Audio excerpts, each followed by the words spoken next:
Hello everybody and welcome back. Today we're doing more theory videos, because that's what I do now. In this video we're going to be talking about Berdly, unfortunately. Warnings for the Snowgrave route, by the way. As most people know, by the end of the Snowgrave route, Berdly is kind of dead. You know, he gets Snowgraved, he's dead, there he is, gone. And when we seal the Dark Fountain and go back to the Light World, Berdly is, still dead. However, he doesn't turn to dust. The only thing we get information on is that Berdly isn't awake. So the real question is, what happened to Berdly? Is he dead? Is just what's happening? Because he's not turning to dust. Now, the first question we need to bring up here, do monsters still turn to dust? As we know in Undertale, when monsters die, they turn to dust. However, is that the same for Deltarune? A lot of people like to bring up Susie's wording in Chapter 1 that everyone bleeds, right, as a way of saying that monsters don't actually turn to dust when they die in this world. They bleed and therefore have physical bodies, and therefore wouldn't turn to dust when they die.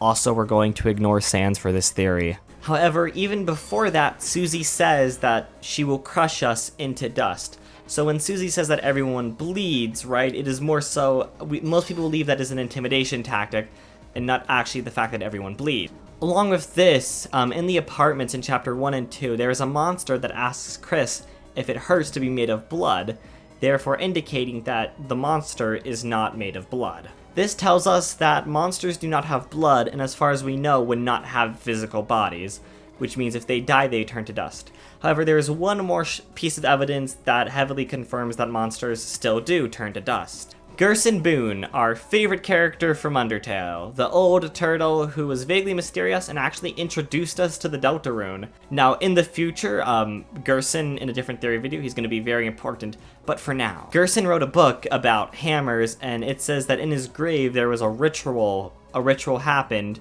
where a hammer was buried in his grave. As we know in Undertale, when a monster dies, it is a common ritual to sprinkle their dust on their favorite item and bury it, the body with the, well, not the body, but bury the item where the body would go because there's no body, and it sort of symbolizes them passing away. In Deltarune, it says that as normal, a ritual happened and a hammer was put into the ground at Gerson's, gravestone. This seems to indicate that there was no body to bury and the hammer was buried instead, which I don't think I need to explain. That probably means his dust was put on the hammer and buried. Okay, good. So monsters still turn to dust. But what does this tell us about Berdly? Now, I have a couple of main theories of what's going on with Berdly right here. I think I'll start off with the one that I think is maybe less likely to be true. Berdly died in the Dark World, or we can presume so. Snowgrave in the spell description has said to be fatal. In case you don't know what fatal means, that means it is likely to kill, or it will kill. And Berdly died inside of the Dark World, so it is possible that when the fountain was sealed and Berdly was brought back, his physical body was fine, however, his mind was gone. This theory does kind of fall apart when Chris can die in the Dark World, and he dies for good. So I think we can kind of, scooch that one away. And so this brings up a big question. If Berdly hasn't turned to dust, and monsters still are supposed to turn to dust, then what happened with him? Now, I'd like to remind everybody of a game, you might have heard of called Undertale. In Undertale, there was a thing known as falling down. I think you can see where this is going. In Undertale, when monsters get close to death, they go into a comatose state, which is known as fallen down, which is basically they're in a coma, they don't move or anything. Seem familiar? However, these monsters don't turn to dust. They are just lifeless bodies. Mostly. Of course, this is what happened to the amalgamates of the determination.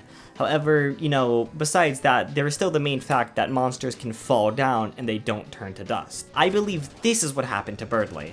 Of course, the big smoking gun here is that Berdly didn't turn to dust, and Snowgrave was said to be a fatal spell, and we have no indication that Berdly is breathing.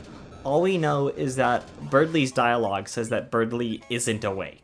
Now, we don't actually know how monsters fall down exactly, at least as far as I know.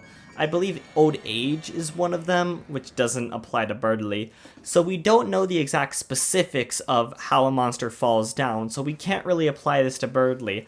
However, with knowing what we know, I think the best statement to say is that Berdly has fallen down, because I mean, like, there's nothing really else, right? Like, unless he's just taking a nap forever? I don't know. In all, I believe that, I think as I've stated like 27 times, Berdly has fallen down. Now, I'm curious to what you all think. Do you think that Berdly has fallen down, or do you think there is something else at play, something else that could have happened to him? If you have different ideas, make sure to tell me in the comments. I'm open to, what everyone thinks. I'm very curious to, like, what different interpretations people have. So, I'll see you guys next time. There's gonna be a lot more theory videos in the future. I have like 4 different theories ready. So, get ready for that. I'll see you guys next time.